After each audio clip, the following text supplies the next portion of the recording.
E aí, pessoal, tudo bom? Então, vamos falar desse livrinho aqui. Compreender o behaviorismo, comportamento, cultura e evolução, William Baum. Bom, o Baum ele é professor na Universidade da Califórnia, já deu aula em Harvard, é psicólogo e nesse livro ele se propõe a falar sobre o behaviorismo, que é a filosofia da análise experimental do comportamento. Bom, apesar de eu já ter contado um pouquinho da história do behaviorismo no review sobre o behaviorismo do Skinner, eu darei uma revisada aqui para quem não sabe do que se trata, né? No início do século passado, quando eles ainda estavam desenvolvendo a psicologia, tentando tornar ela algo mais científico, né? Colocar um método científico para investigar a psicologia em si, o behaviorismo ele entrou para estudar o comportamento em si, né? Então o comportamento era tudo aquilo que nós podíamos observar dos indivíduos, saindo um pouco daquela elucubração de mente como um espaço metafísico, pensamentos e tal. O behaviorismo tentou reduzir o estudo àquilo que era observado. E aí começa lá com o John Watson, que fez o behaviorismo metodológico, né, fundou. Só que o behaviorismo metodológico do Watson ele ainda era muito cru, ele precisava ser desenvolvido. Aí o Bertrand Russell, que é um filósofo e matemático, ele fez uma série de críticas ao behaviorismo metodológico do Watson. O Skinner acabou lendo essa carta e foi muito influenciado, e daí o Skinner dá início então ao chamado behaviorismo radical, que não tem nada de radical como radicalismo, mas sim radical de raiz, e aí ele começa a desenvolver métodos mais precisos para poder estudar esse comportamento. O behaviorismo ele foi muito controverso no início, primeiro porque tratava do ser humano como um outro animal qualquer, então o comportamento que nós expressávamos nós conseguimos ver nos animais também, e isso ia um pouco contra aquela ideia de que o ser humano ele é um animal diferente de todos os outros da natureza, né? Então Deus criou o homem e os animais estão separados. E o behaviorismo meio que mostrava que não, nós fazemos parte dessa evolução, o comportamento também é um contínuo evolutivo, então na mesma forma que eu consigo estudar o pombo apertando o botão, eu consigo estudar um comportamento semelhante nos seres humanos, né? Óbvio, dentro da escala de complexidade, né? No caso do comportamento do ser humano, ele é bem mais complexo do que do pombinho, do ratinho, enfim, mas a base comportamental ela é a mesma. Então aquilo causou muito rebuliço na área científica na época, mas foi o que deu origem à análise experimental do comportamento, que é a ciência que estuda o comportamento humano. E o behaviorismo é a filosofia dessa análise do comportamento. Bom, e como o título do livro é Compreender o Behaviorismo, então vocês podem presumir que o livro fala sobre a filosofia da análise do comportamento e não sobre a parte científica em si. Apesar disso, o livro ele tem aqui toda a parte técnica da análise do comportamento também. O livro é dividido em 3 partes e são 14 capítulos.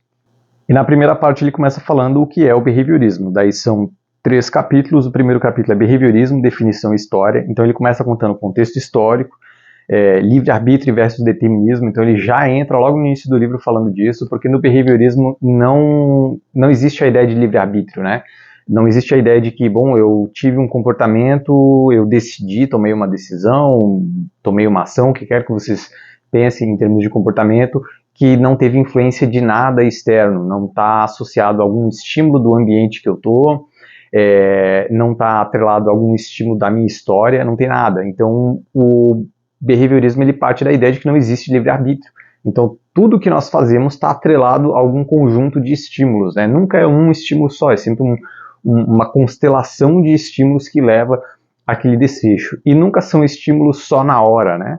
Então não é só do tipo, aconteceu alguma coisa agora e eu reagi, não, mas tem a ver com toda a minha história de vida, com o que eu aprendi nesse tempo todo, nós chamamos de ontogenia, e também com a filogenia, que é o comportamento selecionado ao longo da evolução, porque afinal o comportamento ele faz parte de um contínuo evolutivo, então um comportamento que ele foi importante para garantir a sobrevivência e passar os genes para frente, esse comportamento foi sendo replicado por esses genes de forma que ele esteja até hoje. Então, sentir fome, por exemplo, essa percepção que nós temos, né, a sensação de fome, foi selecionado pela evolução, porque os animais que não tinham essa sensação, eles morriam de inanição. Então, nós somos dotados de uma percepção pela natureza para ter esse comportamento de sentir fome e garantir de que, bom, se eu estou sentindo fome, então eu preciso comer e repor energia. Isso é um comportamento selecionado ao longo da evolução. E vários comportamentos que nós expressamos no dia a dia, desde comunicação com as outras pessoas, enfim, também foram selecionados ao longo da evolução. E isso faz parte da nossa história. Então, ele já começa aqui, logo no início do livro, falando livre-arbítrio e determinismo. O determinismo no sentido de que um comportamento ele está determinado por uma cadeia de eventos, né? O behaviorismo parte disso, o comportamento ele é probabilístico, então existe uma probabilidade de expressar comportamento X, mas ele é determinístico. Então, a partir do momento que uma sucessão de comportamentos aconteceu, nós conseguimos entender que esse comportamento aqui, ó, ele é resultado determinado dessa sucessão de eventos. E aí ele termina aqui o capítulo falando um pouquinho de psicologia popular, que se eu não me engano era falando um pouquinho sobre como as pessoas ainda têm a ideia de psicologia, uma coisa ainda mentalista, né? Aquela coisa meio cartesiana, de que a mente é separada do corpo e tudo mais. Aí vai para o capítulo 2, o behaviorismo como filosofia da ciência, daí ele explicando, né, o behaviorismo como filosofia da análise do comportamento, que daí é da parte científica de se estudar o comportamento. Ele fala aqui realismo versus pragmatismo, né, porque o realismo parte do princípio de que existe uma realidade fora da nossa experiência. Então, o que nós estamos estudando é a nossa experiência, mas existe uma realidade lá fora. E no pragmatismo não tem essa distinção. Se está tudo atrelado à nossa experiência, então é isso aqui que nós temos que estudar e ponto final. Depois ele fala que o behaviorismo radical e pragmatismo, daí ele vem contando um pouco a história do Skinner, como é que esse behaviorismo radical ele mudou um pouco em relação ao que existia do behaviorismo metodológico do Watson, né? O do Watson ainda era muito cru, e aí o behaviorismo do Skinner ele começa a ampliar um pouco mais essa compreensão, e principalmente para adotar essa complexidade do ser humano, né? Porque o ser humano não é um animal simples, muita coisa que o Watson ele falou na época foi muito controverso e estava errado também, então o Skinner vem para conseguir elaborar um pouco melhor essas subjetividades, essas complexidades do ser humano. No capítulo 3 ele fala público, privado, natural e fictício. E aí vem uma questão do behaviorismo aqui, que é o comportamento que nós podemos ver é público. Aquilo que nós não conseguimos ver é chamado de privado ou encoberto. Então quando eu digo que eu estou pensando, aqui ele até fala, né, mentalismo, ele já começa a falar, nós temos muito essa ideia assim, a minha mente e tal. No behaviorismo não existe mente como um lugar metafísico, né, então se nós abrirmos a cabeça da pessoa, tem o cérebro, mas eu não acho mente como um sentido metafísico, um espaço, não. Em neurociência, a mente já até é adotada como simplesmente a circuitaria cerebral, então meu cérebro interagindo, aquilo ali é a mente, né, mas não um espaço metafísico. Então, quando eu estou pensando, isso já é um comportamento, só que é chamado um comportamento privado ou encoberto, porque as pessoas não têm acesso, a menos que eu fale, mas aí é comportamento verbal, já não é o meu pensar, né? Então ele explica essa diferença que existe no behaviorismo, né, do comportamento público e privado, e isso aqui foi uma das grandes questões levantadas pelo behaviorismo, porque era possível, ainda é possível, né, eu estudar o comportamento entre estímulo e resposta. Existe essa parte encoberta, né, algo que acontece dentro do indivíduo, mas eu consegui entender o estímulo e a resposta sem precisar ter acesso a essa parte encoberta. Mas o Skinner, na época, já deixava claro de que, com os avanços da neurociência e a tecnologia, um dia provavelmente nós teríamos acesso a muitos desses comportamentos encobertos, e isso traria mais clareza para a compreensão desses fenômenos. E, de fato, a partir da década de 70 e 80, muita coisa começa a mudar com a neurociência, né? Hoje nós temos estudos aí com imagem cerebral, onde, olhando a imagem, nós conseguimos saber que a pessoa tomou uma decisão antes mesmo dela se tornar consciente da decisão que ela tomou, né? Então hoje isso já está bem mais aprofundado, mas na época eles tinham essa limitação, então ele se restringia a estudar aquilo que eles podiam ver, o estímulo, a resposta. Essas questões de, porque eu estou me sentindo de tal forma, isso é comportamento verbal. Então eles conseguiam analisar o estímulo e a resposta sem precisar desse acesso ao comportamento privado. Aqui ele também fala de algumas objeções ao mentalismo, né, que é uma questão de causas mentais obstruem a investigação e redundância, que ficções explicativas são antieconômicas. Porque quando eu tento explicar um comportamento e eu adiciono um elemento que eu não sei o que é e eu não consigo investigar, eu na verdade estou adicionando cada vez mais etapas que não estão explicando nada. Eu estou adicionando camadas do tipo assim, minha mente está pensando, mas o que é a mente? Como é que eu avalio o que é a mente? Se eu consigo estudar o comportamento sem ter a mente, então eu estou simplificando o processo. Eu estou tornando ele mais econômico para a compreensão, né? Eu não preciso ficar adicionando elementos como se fossem camadas, instâncias, em função de coisas que eu não consigo analisar. Não tem sentido eu falar mente no sentido metafísico se eu não consigo ver mente, né? Eu só estou adicionando uma coisa que está complicando. E aí eu já precisava explicar o comportamento privado. Agora eu preciso explicar a mente também. Então isso não é econômico. Aqui ele fala de erros de categoria, que ele fala que são o Riley e a hipótese paramecânica, o behaviorismo molar de Rachling. O Riley ele foi um outro cara que tentou elaborar um pouco melhor o behaviorismo, falando em partes em categorias, né? Porque nós temos essa tendência a categorizar as coisas, encaixotar para poder classificar, isso facilitar a nossa visão de mundo. E aí depois vem também o Rachlin aqui, e ele vem com esse behaviorismo molar. E aí essa parte do molar, ela foi importante porque assim, ainda tinha muita ideia do behaviorismo como estímulo-resposta. Ainda se tem essa ideia hoje, né, de que tem um estímulo, a resposta. O Rachlin vai falar do behaviorismo molar como a frequência daqueles eventos e toda uma história dentro de um intervalo de tempo. Nunca só o estímulo na hora, não é só esse estímulo que causou isso, é a sucessão de tudo que aconteceu ao longo do tempo para levar aquele comportamento.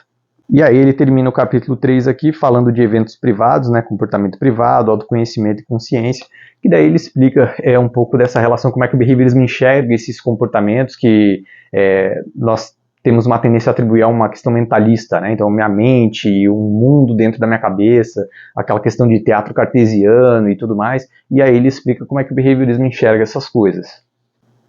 Bom, aí ele entra na parte 2 aqui, um modelo científico do comportamento, capítulo 4, 5, 6, 7 e 8.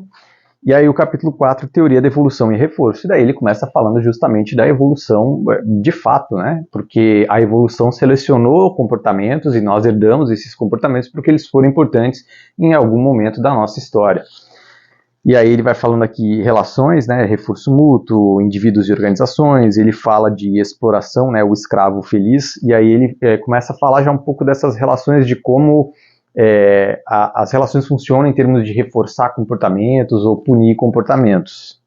Bom, e aqui na parte 2 ele fala o modelo científico do comportamento, ele começa falando teoria de evolução e reforço, história evolutiva, seleção natural, reflexos e padrões fixos de ação, reflexos, padrões fixos de ação, condicionamento respondente, reforçadores e punidores, comportamento operante, fatores fisiológicos e revisão das influências genéticas, história do reforçamento, seleção pelas consequências, a lei do efeito, modelagem e seleção natural e explicações históricas. Daí aqui ele começa a falar um pouco sobre a teoria da evolução em si, ele menciona bastante o Darwin e o Dawkins, né, falando de evolução em termos genéticos.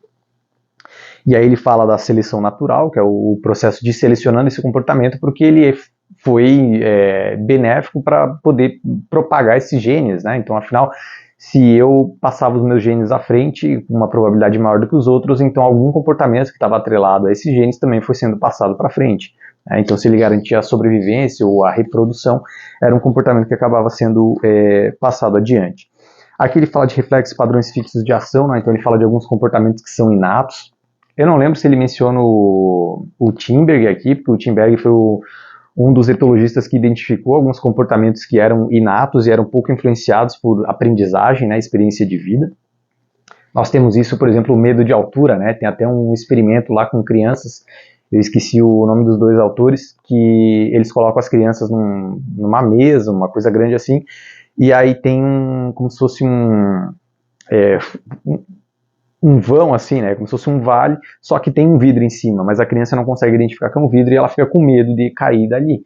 Então existem alguns comportamentos que foram selecionados na evolução e é uma coisa inata, né. Bom, aqui ele também acaba falando de reforçadores e punidores, né, então reforço é tudo aquilo que aumenta a probabilidade de um comportamento se reproduzir e punidor é tudo aquilo que suprime o comportamento. Então, se eu estiver fazendo alguma coisa repetidas vezes, esse comportamento foi reforçado de alguma forma, independente do que quer que seja. E se é um comportamento que, quando eu fiz alguma coisa, aconteceu algo de ruim, digamos assim, e eu parei de fazer, e eu passo a evitar, então aquela punição ela é uma supressão, ela suprime o comportamento, diminui a probabilidade de aquele comportamento se reproduzir. E aí ele vem falando de história de reforçamento, porque o reforço, as ideias que o pessoal tinha era muito de estímulo-resposta, do tipo, aconteceu um estímulo agora, a resposta está aqui, né, em decorrência desse estímulo. Mas existe uma história de reforçamento por esse indivíduo, né? Então, se eu estou trabalhando, não é porque o meu trabalho está me reforçando agora, mas eu tenho toda uma história de reforçamento. Ao longo do tempo, os trabalhos que eu tive me pagavam, esse salário foi aumentando, porque eu fui me desenvolvendo, o que quer que seja, então eu tenho uma história de reforçamento para agir daquela forma, não é só um reforço, né? É toda uma sucessão de eventos ao longo da vida desse indivíduo. No capítulo 5 aqui ele fala em intenção e reforço, história e função, o uso de explicações históricas, história versus causa imediata, lacunas temporais, unidades funcionais, espécies com unidades funcionais, atividades, comunidades funcionais. Ele fala um pouco aqui sobre essa questão de lacunas temporais, porque às vezes, assim, eu posso ter sido reforçado por um evento quando eu tinha 5 anos, mas um evento semelhante só foi acontecer tipo 10 anos depois, e eu reproduzi aquele comportamento. Aquilo que aconteceu 10 anos, mesmo que tenha sido um evento, ele ainda assim pode ter sido suficiente para reforçar para daqui 10 anos eu ter reproduzido o mesmo comportamento. Porque não é só do tipo, eu fui reforçado agora e eu reproduzi agora. Não, eu posso ter uma lacuna temporal aqui de alguma coisa que foi reforçada na minha infância e eu só vim a reproduzir esse comportamento na fase adulta porque as circunstâncias só voltaram a se repetir lá na fase adulta. Ou por alguma generalização que eu fiz, ou porque o evento foi o mesmo. Então existem lacunas temporais e o que foi reforçado no passado pode afetar um comportamento lá no futuro. Ele fala um pouco aqui sobre 3 significados da intenção, né? Intenção como função, intenção como causa, comportamento intencional, máquinas intencionais, seleção por consequências, criatividade, intenção como sentimento, autorrelatos, falar sobre o futuro, falar sobre o passado, sentimentos como subproduto. E aí ele começa a falar como essa questão de intenção ela é complicada, ela acaba soando muito mentalista, né? Porque o que é a intenção? Afinal das contas, né? O indivíduo estava intencionado a fazer alguma coisa, mas o que é do ponto de vista comportamental? E aí ele começa a explicar o que é a intenção do ponto de vista da análise experimental do comportamento, como questões reforçadoras e tudo mais. Ele fala aqui um pouco sobre os sentimentos, né? E os sentimentos é complicado porque o sentimento na análise do comportamento ele é comportamento verbal. Se eu pensar, por exemplo, se eu falar amor, para a maior parte das pessoas tem ali um elemento singular no amor que está atrelado às emoções que nós sentimos quando nós dizemos que amamos alguém. Só que parte desse sentimento ele está atrelado à percepção subjetiva do indivíduo, aquilo que ele vivenciou naquela experiência, né?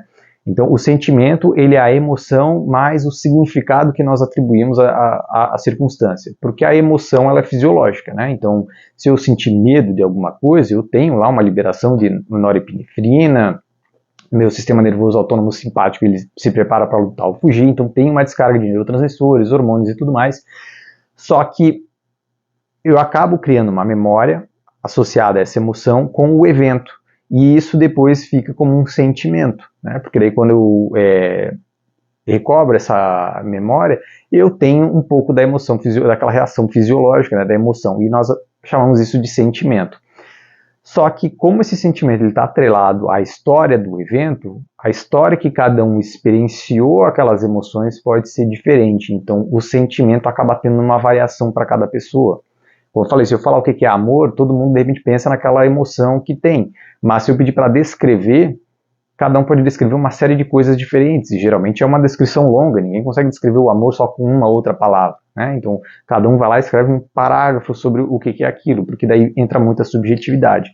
E aí ele fala um pouco aqui sobre como falar de sentimento é complicado na análise do comportamento, porque ele é um comportamento verbal e poderia significar qualquer outra coisa dependendo do contexto, né?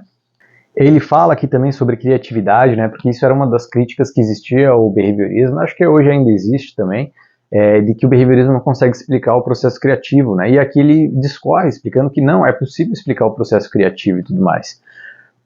Ele fala que daí no capítulo 6, controle de estímulos e conhecimento, controle de estímulos, estímulos discriminativos, sequências estendidas e estímulos discriminativos, discriminação, conhecimento, conhecimento processual, saber como, conhecimento declarativo, saber sobre, conhecimento declarativo e controle de estímulos, o que é a mentira, autoconhecimento, estímulos públicos versus estímulos privados e introspecção.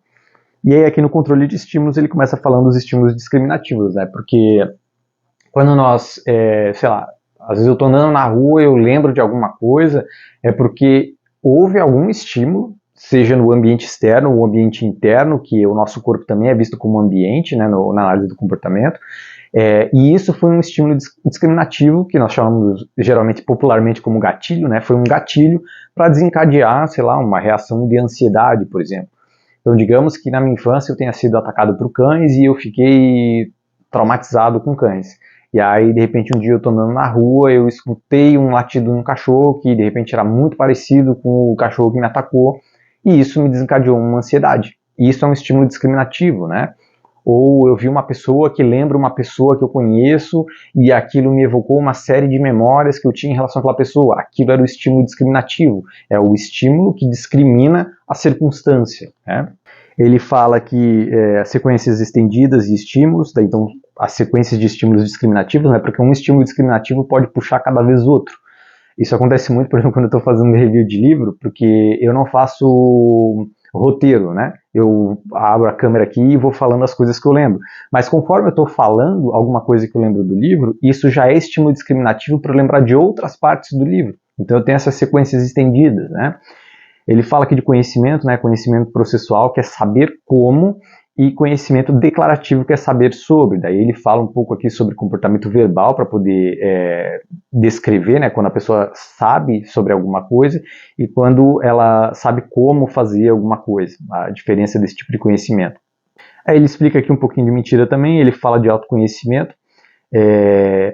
Autoconhecimento, na análise do experimental do comportamento, é uma coisa vai muito contra o dito popular, né, porque nós temos a ideia assim, autoconhecimento, eu preciso de autoconhecimento, como se houvesse uma essência minha a ser conhecida. E na análise do comportamento não existe isso, porque afinal, se eu sou resultado de tudo que está acontecendo, o autoconhecimento seria então eu saber a minha própria história, ou autoconhecimento se refere a identificar os estímulos que geram as minhas respostas.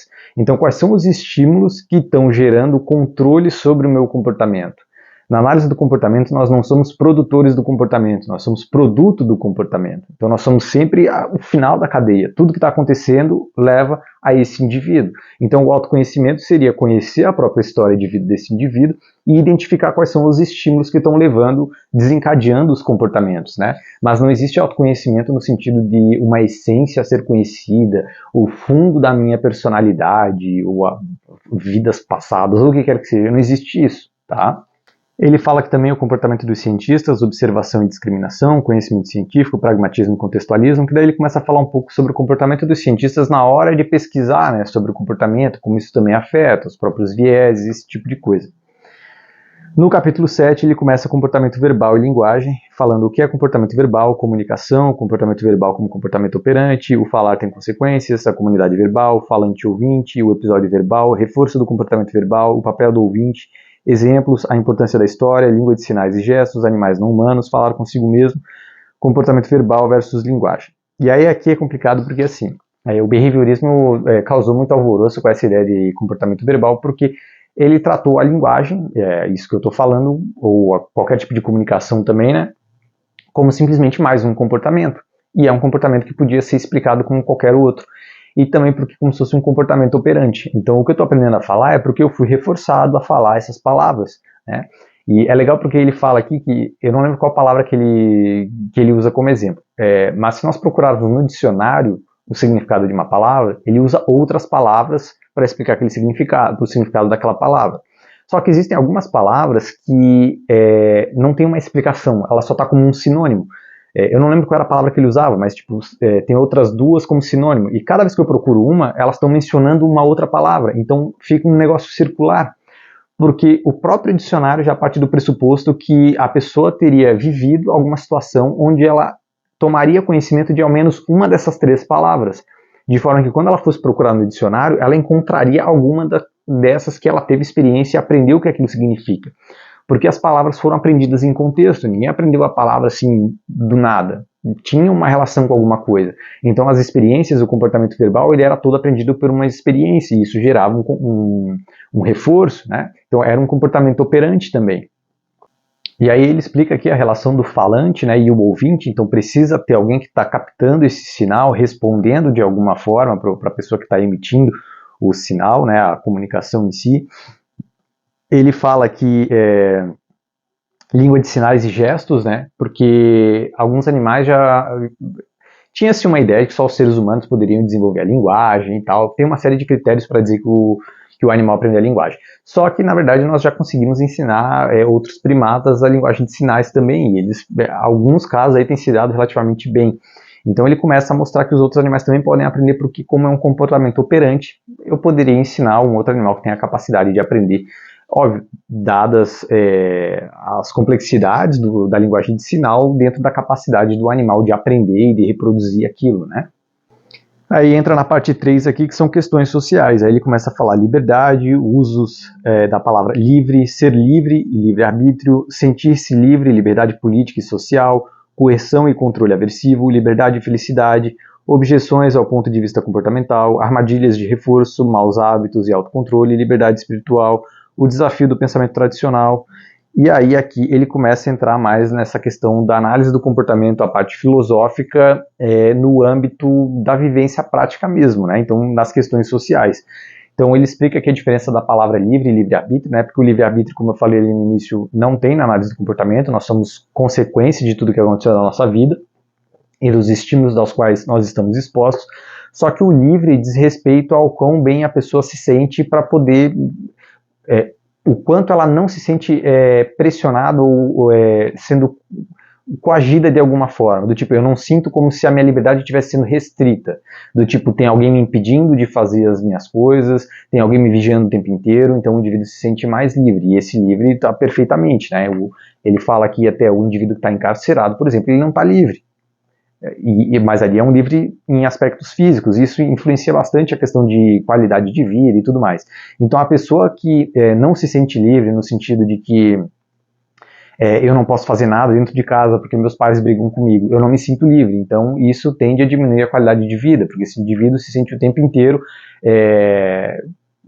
como se ele tivesse prestes a ser punido por qualquer coisa que ele fizesse, então ele evita fazer qualquer coisa, então esse indivíduo não se sente livre nesse sentido. Aqui ele fala armadilhas de reforço, né? Armadilha de reforço é quando é o que nós chamamos também de desconto hiperbólico, né? Tudo que nós fazemos tem uma consequência agora e uma consequência futura. E a armadilha de reforço é quando eu olho só para a consequência do agora e não olho para a consequência do futuro. Então por exemplo, fumar. Se eu fumo agora, eu tenho aquela sensação de bem-estar, de alívio de ansiedade, de relaxamento e tudo mais, mas a longo prazo isso pode trazer algum problema para a minha saúde. Isso é chamado de armadilha de reforço. Então, isso é um aspecto natural nosso, né? Nós temos dificuldade de olhar, de avaliar o valor dessa consequência futura. Se eu pensar, por exemplo, no emagrecimento, eu tenho a comida aqui que eu deveria evitar, né? Uma comida gordurosa, fritura, hipercalórica, hiperpalatável e tudo mais, e o emagrecer daqui a um ano. Só que o valor do emagrecer daqui a um ano não é palpável. O valor da comida agora aqui é muito mais palpável. Eu comer essa comida aqui é muito mais gostosa, porque eu recebo essa recompensa agora, do que se eu deixar de comer ela agora e eu só emagrecerei daqui a um ano se eu ainda continuar evitando essas coisas. Então, se eu evitei aquilo naquele momento, eu não tenho nenhum reforçador nesse sentido, né? Então, isso é chamado de armadilha de reforço. Eu sucumbo ao desejo do reforço imediato sem pensar na consequência futura. Vocês podem pensar isso, por exemplo, questão de dinheiro. Então, a pessoa recebe o salário, ela sai direto gastando, comprando um monte de coisa, ao invés de, sei lá, de repente, guardar dinheiro para o futuro. Porque daí, quando ela se aposentar, ela precisaria disso, né? Isso é chamado de armadilha de reforço. No capítulo 10, aqui ele fala responsabilidade, mérito e culpa, responsabilidade e as causas do comportamento, livre-arbítrio e visibilidade do controle, atribuição de mérito e culpa, compaixão e controle, a responsabilidade e as consequências do comportamento, o que é responsabilidade, considerações práticas, a necessidade de controle, aplicar consequências, que tipo de controle. E aí aqui ele começa a falar sobre essa questão de responsabilidade, mérito e culpa, que é uma coisa muito interessante, porque se eu não tenho livre-arbítrio, como é que eu posso ser responsável, como é que eu posso ter mérito, ou como é que eu posso ter culpa sobre alguma coisa? Isso, na verdade, não são palavras que fazem parte do vocabulário da análise do comportamento, né? Inclusive, tem um vídeo do Skinner falando de responsabilidade, e ele explica que, se não me engano, a entrevistadora lá, a jornalista, pergunta para ele se ele é responsável pelas coisas que ele está falando, ele fala, não, se eu tivesse que me responsabilizar, eu também precisaria responsabilizar as pessoas que geraram todos os estímulos que me levaram a agir dessa forma, né? Então, eu precisaria responsabilizar as pessoas que me ensinaram a falar, as pessoas que me ensinaram a reagir dessa forma, enfim, tudo isso. Então, tudo teria que ser responsabilizado. E aí, se eu tenho que responsabilizar todo mundo, que diferença faz eu não responsabilizar? Então, ou todo mundo é responsável, ou ninguém daria no mesmo, né? Aí ele fala um pouquinho sobre mérito e culpa, porque isso acaba sendo uma visão mais no sentido de quais comportamentos nós queremos reforçar e quais nós queremos punir. E acaba sendo um pouco mais sobre isso mesmo, né? Se eu tenho uma tendência a acreditar que o indivíduo ele é responsável e eu quero culpar o comportamento, é porque eu quero punir esse comportamento dele. E se eu quero parabenizar o indivíduo pelo comportamento, dizer que ele tem mérito, então eu quero reforçar aquele comportamento.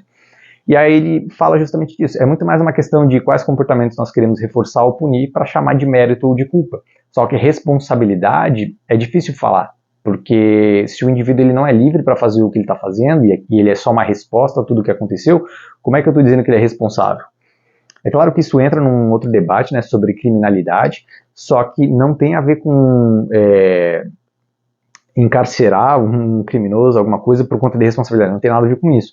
Inclusive tem um artigo do Sam Harris, ele transformou num livrinho chamado Free Will, livre-arbítrio, só tem em inglês, eu acho, que ele fala que não tem nada a ver com responsabilizar, tem a ver com eu proteger o restante da sociedade. Então, se o cara é um criminoso, ele cometeu um crime, e existe uma possibilidade de que ele venha a cometer outros crimes, não tem a ver com eu responsabilizar ele, tem a ver com eu proteger a sociedade dele fazer mal para alguma pessoa que não tem nada a ver com aquilo, sabe? Então tem a ver com eu proteger a sociedade desses indivíduos que podem causar mal, mas não tem nada a ver com responsabilizar. Até porque se nós pararmos para pensar, algumas pessoas acabam caindo nessa armadilha, né, de, bom, alguns comportamentos a pessoa é culpada, nos outros ela não é. Então, tipo, a pessoa, sei lá, ela é obesa, não é porque ela quer, mas se ela tá fazendo mal para alguém, ela quer. Como assim? Por que num comportamento ela não é responsável e em outro ela é? Né? Inclusive, aqui no início do livro ele fala sobre essa questão de livre-arbítrio, né? E ele dá o exemplo do indivíduo que...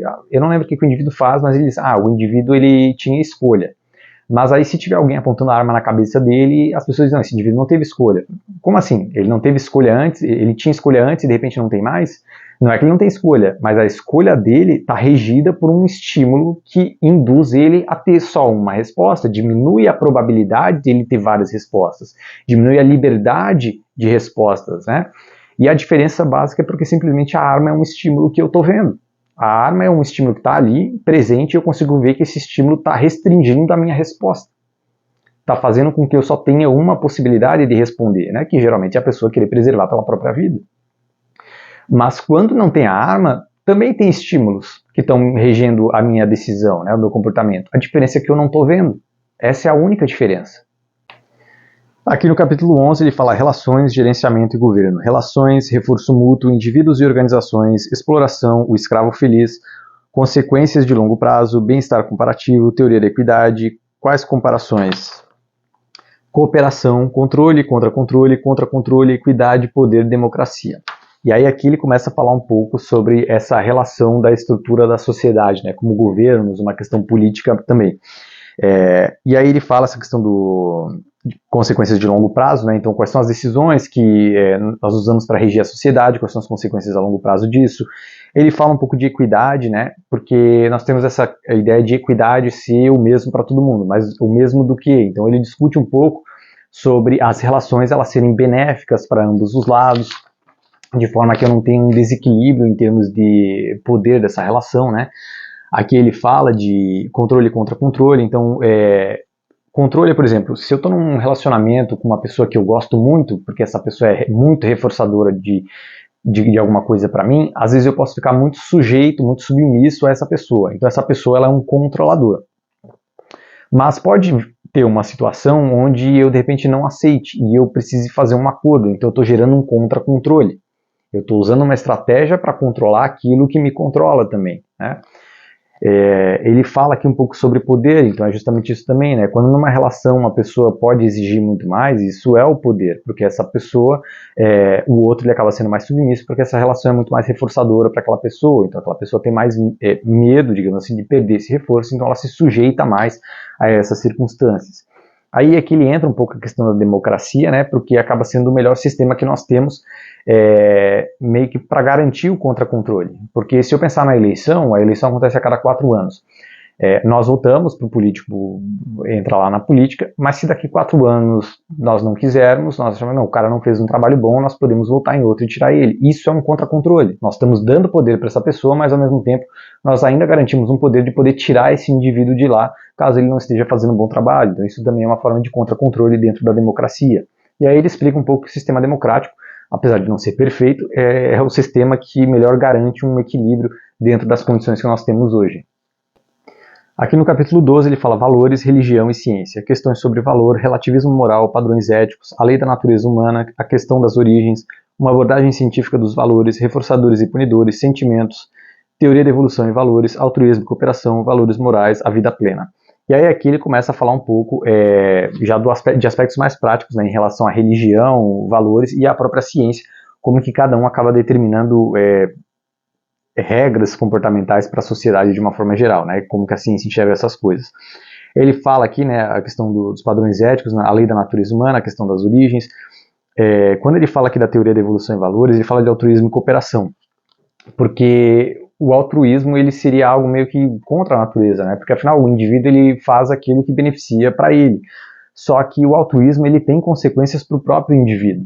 Então, quando eu penso assim, se eu estou ajudando meu vizinho, que eu estou sendo altruísta, existe uma probabilidade que no futuro ele venha me ajudar. Pode ser que não ajude, né? Mas aumenta a probabilidade que ele ajude se eu não ajudar ele, por exemplo. E outra que o altruísmo ele vinha muito em termos de parentesco, né? Então se eu ajudava, sei lá, meus irmãos e meus primos para a guerra, fazia sentido que talvez eu me sacrificasse para salvar todos eles, porque todos eles também compartilham da mesma genética que eu, então eles também passarão esses genes à frente. E isso é um comportamento selecionado pela evolução, né? Seleção de parentesco nós chamamos. Então, tinha até um cara que falava que eu daria a minha vida por 8 primos, alguma coisa assim, porque somando ali, cada primo passaria uma porcentagem da genética desse indivíduo para frente e o gene dele continuaria se perpetuando. Aqui o Baum ele cita bastante o Dawkins, né, e o Dawkins vem com essa ideia de que nós somos nada mais do que máquinas para propagar os genes para frente. Então, são os nossos genes que querem se reproduzir. Querem não no sentido de ter uma intuição, né, mas de que o objetivo é simplesmente a passagem desses genes para eles se recombinarem ao longo dessa evolução. E o nosso corpo ele é só uma máquina para propagar isso. Então o que importa é que esses genes estejam sendo propagados, não importa exatamente como. Então se eu me sacrificar por outros primos que têm a minha genética, eu também estou passando essa genética para frente. Né? Então ele traz muito essa questão aqui. Aqui no capítulo 13 ele fala evolução da cultura, evolução biológica e cultura, replicadores de aptidão, sociedade, seleção de grupo, definição de cultura, cultura e sociedade, cultura e aptidão, traços que permitem a cultura, especializações comportamentais, imitação, reforçadores e punidores sociais, variação, transmissão e seleção, replicadores culturais, meme, gene cultural, prática, reforço e punição social, mutação, recombinação e migração, transmissão, herança de características adquiridas, transmissão por imitação, transmissão por comportamento controlado por regras, seleção, seleção natural na cultura, transmissão seletiva, seguimento de regras e elaboração de regras, a lenda de Eslov, seleção de grupo na cultura e autointeresse. E aí aqui ele começa a falar um pouco da cultura como um aspecto evolutivo mesmo, né? E é legal porque ele traz muito o aspecto de que a nossa cultura ela evolui numa velocidade muito mais rápida do que a evolução biológica. Tanto que nós temos muita dificuldade de nos adaptarmos ao ambiente que nós vivemos. Se eu pensar, por exemplo, em termos de obesidade, hoje a obesidade está lá em cima. Morre mais gente por obesidade do que por gente passando fome. E isso é parte da nossa herança genética, porque nós surgimos num ambiente onde tinha privação de alimento, então nós éramos totalmente oportunistas, a hora que dava para comer, comia. Então o nosso aparato energético ele é muito bom em armazenar energia em forma de gordura, porque se eu não tinha comida disponível o tempo inteiro, o que fazia sentido é que eu tivesse um aparato biológico muito eficiente em armazenar gordura, porque era a melhor forma de armazenar a gordura que nós temos, né? É a melhor. Só que o ambiente mudou completamente. Hoje nós temos comida à vontade, mas o nosso aparato biológico ele é o mesmo. A nossa vontade por comida ela é a mesma dos nossos ancestrais, porque nós continuamos com o mesmo genoma de um animal oportunista que vivia no meio do mato. Só que o ambiente mudou e o nosso genoma não se adaptou. Então existe essa distorção, né, em relação ao ambiente, assim, essa disfuncionalidade, digamos assim. Ele fala aqui bastante em relação de traços que permitem a cultura, né? Ele menciona alguns estudos de outros animais, porque isso é bastante discutido, né? Se o ser humano ele é o único animal que consegue desenvolver cultura, ou outros animais conseguem, mas aí entra na questão de definir o que é cultura, o que precisa para ser definido como cultura. Ele fala de variação, transmissão e seleção, né? Então, variações culturais, transmissões e seleções, né, de aspectos culturais que acabam sendo passados para frente aí como uma evolução cultural. E aí ele vai falando de reforço e punição social, questões que vão mantendo, né, as culturas ou suprimindo determinados comportamentos culturais, aspectos selecionados dessa cultura, né. Mutação, recombinação e migração, transmissão, né, herança de características adquiridas. Ele fala um pouco de epigenética, porque hoje nós sabemos que existem alguns aspectos ambientais que podem ativar ou inativar determinadas combinações gênicas que expressam algum tipo de característica, atributo, comportamento. E isso pode ser repassado para frente. Então eu posso ter um gene meu lá que está inativo, mas eu me coloquei num ambiente que passa a ativar aquilo e eu passo essa herança desse gene ativado para frente, né? Em aspectos epigenéticos, por meio da reprodução, no caso. Ele fala um pouco aqui sobre seleção natural na cultura, né, que justamente seria aplicar a visão da seleção natural lá do Darwin em relação à cultura, porque daí, de fato, existiam diversas culturas e algumas culturas se sobressaíam em relação a outras, por qualquer que fosse o motivo, e isso foi selecionando as culturas que faziam mais sentido para garantir a sobrevivência desses grupos, a passagem desses genes para frente.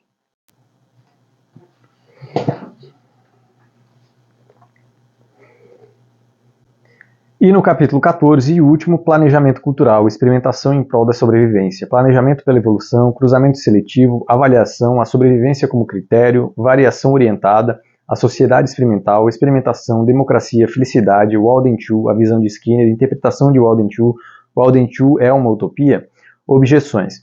E aí aqui ele já começa a falar um pouco sobre um dos aspectos mais importantes que o Skinner levantou, é que tudo precisava de uma experimentação. É preciso experimentar alguma coisa, coletar esses dados, analisar e ver o que pode melhorar. Isso vem muito da própria terapia comportamental, que tem a ver com exposição, né? Eu não tenho como aprender a lidar com alguma questão sem eu me expor a ela. Se eu pensar assim, eu tenho, sei lá, fobia de fazer apresentação de trabalho na frente de um monte de gente. Não adianta ficar em casa, na frente do espelho, falando comigo mesmo, ou pensando como lidar com a situação, porque eu só saberei como lidar com isso a hora que eu estiver na situação. Eu posso me preparar em algumas coisas, né, em termos de antecipar algumas questões, do tipo assim, a hora que estiver falando com as pessoas, olha para o fundo, para a parede, ou fixa o olhar para uma só pessoa, cuida um pouco com a postura, esse tipo de coisa consegue, mas como eu reagirei fisiologicamente às emoções que eu terei no momento, eu só saberei na hora, isso não tem como evitar.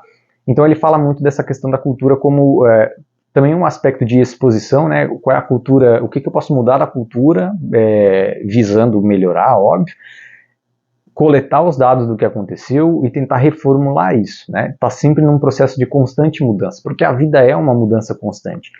E aí aqui ele traz a historinha do Walden Two, que é um livro do Skinner, é um romance, que o Skinner fala tinha uma cidade lá que eles tinham essa experimentação cultural, então eles meio que elaboravam como a cultura deveria funcionar, não deixar ela acontecer de uma forma natural, né? E ele usou o livrinho meio para mostrar um pouco a visão dele. Só que uma coisa legal é que o próprio Skinner fez uma crítica a esse livro dele, que ele provavelmente não gostaria de viver em uma sociedade como aquela que ele descreveu no livro, que seria a sociedade perfeita, né? Livre de punições, onde as pessoas se sentiriam mais livres para fazer as coisas e tudo mais, porque todo mundo estaria de acordo com aquilo que é melhor para o futuro daquela sociedade, daquela cultura. Só que daí ele indaga, como que numa cultura dessa, sem punição, sem sofrimento, existiria um Dostoiévski da vida? Não existiria. Então ele fala, e isso é uma das coisas que eu mais gosto do Skinner, assim, apesar de que ele era um cara que vinha com aquele método científico de analisar as coisas, ele tinha muita humanidade, muita noção em termos de realidade, né, da vida em si. Ele, inclusive, reconhecia as próprias limitações do behaviorismo, ele falava, não, ao longo do tempo, com a tecnologia, muita coisa deve mudar, ele era muito intelectualmente honesto, né, para dizer, cara, eu estou restringindo o estudo a isso, porque hoje, com as condições que nós temos, é só isso que dá para analisar, não dá para eu tentar analisar mais que isso, eu não tenho instrumento para isso e não adianta eu ficar criando coisa da minha cabeça para explicar um negócio que eu não consigo ver. Então vamos trabalhar com o que dá para fazer nessa circunstância. E com o tempo as coisas foram melhorando, daí os experimentos foram ficando cada vez mais complexos. Então essa honestidade intelectual do Skinner é uma coisa assim que dá para ver em todos os livros dele, no Ciência e Comportamento Humano, o Sobre o Behaviorismo, que é bem pequenininho, é um livro bem bacana, tem review aí no canal. O Ciência e Comportamento Humano eu não fiz review porque na época eu não fazia, é um livro bastante técnico, né? Não recomendo começar o Skinner por ele. E aí, o Baum aqui ele termina meio que falando um pouco sobre essa ideia de experimentação, né, de testar as coisas na cultura e tentar essas reformulações.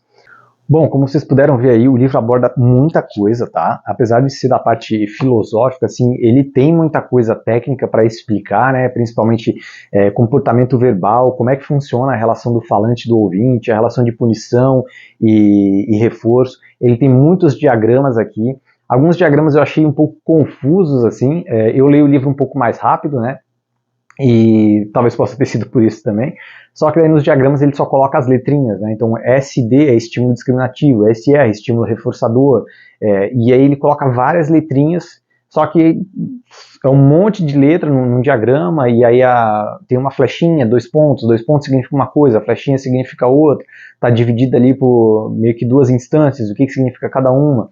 E alguns diagramas assim são um pouco complexos demais, e aí eu achei esse ficou um pouco confuso. Tem algumas coisas no livro assim que acaba entrando num aspecto técnico que dá uma embaçadinha assim. Algumas coisas, eu até conversei com a minha psicóloga, eu tive a sensação de que ou ele simplificou demais, ou não sei se está errado no livro, mas causa algum estranhamento na hora de ler, mas nada que prejudique o livro inteiro. São pequenas coisas que aconteceram assim. O livro aqui dá mais ou menos 250, 280 páginas, só que ele é nesse formato aqui, né? Então são duas colunas por página. Eu não sei se isso acabou embaçando um pouco a leitura, porque toda hora o olho já estava aqui, né, num cantinho. Não sei se isso acabou demorando um pouco mais também. Tem uma hora que fica cansativo, a linguagem é super acessível, é bem tranquilo, exceto assim, quando entra nos aspectos técnicos, às vezes fica um pouco confuso, porque a descrição na análise do comportamento, ela é muito aprofundada, né? O próprio Ciência e Comportamento Humano do Skinner, assim, ele é muito denso e prolixo até, porque quando ele está descrevendo o comportamento do pombo apertando o botão, sei lá, parece que passa 5 páginas para ele descrever tudo, todos os comportamentos associados ao pombo apertar o botão para acontecer tal coisa. Então, a análise experimental do comportamento, ela descreve muito o comportamento nesse sentido e às vezes acaba aprofundando. Então, tem algumas coisas aqui que fica um pouquinho mais denso, acho que é a palavra mesmo para usar, mas é uma linguagem super acessível. De forma geral, é um livro bom para quem quiser começar a estudar o behaviorismo, porque ele já traz essas questões práticas, principalmente do âmbito filosófico, que ajuda a compreender assim, como é que isso é enxergado no mundo, né? Como é que se indaga sobre esses questionamentos da análise do comportamento nas questões práticas da vida. Então, para iniciar no behaviorismo é legal. Só que, como eu falei, é um livro denso, né? Talvez pegar alguma coisa mais simples, eu não conheço nenhum outro assim mais simples nesse sentido para começar. Tem o Sobre o Behaviorismo do Skinner, que é um livrinho pequenininho, que é esse aqui, né, que tem review aí no canal já. Nesse livro aqui o Skinner, ele, na verdade, só tira algumas dúvidas sobre... são 20 afirmações que as pessoas faziam sobre o behaviorismo, mas que o Skinner acredita que sejam equivocadas. Então daí ele meio que explica, que é justamente aquelas questões de que o behaviorismo não contempla os sentimentos, as emoções, não sabe explicar criatividade, subjetividade, individualidade, blá blá blá blá blá. E aí aqui ele responde. Esse livrinho aqui é legal para começar porque ele é bem simplesinho, é uma linguagem super acessível e é um livrinho pequeno. Ele não explica o que é o behaviorismo, mas ele já começa a dar uma ideia de que, opa, essas coisas que falavam não é bem assim, então tem bem mais coisa por trás. Já o livro do Baum aqui, ele é mais complexo nesse sentido, não é um livro para aprender sobre análise experimental do comportamento, né? Nesse aí seria o Mereira e Medeiros, que é esse amarelinho aqui, né? Que daí isso aqui já é um livro técnico mesmo, mas para quem quiser entender o behaviorismo em termos de filosofia da ciência do comportamento, é um bom livro para começar assim. Mas é aquela coisa, é para quem quer se aprofundar no tema, para quem só está curioso, talvez seja um livro maçante.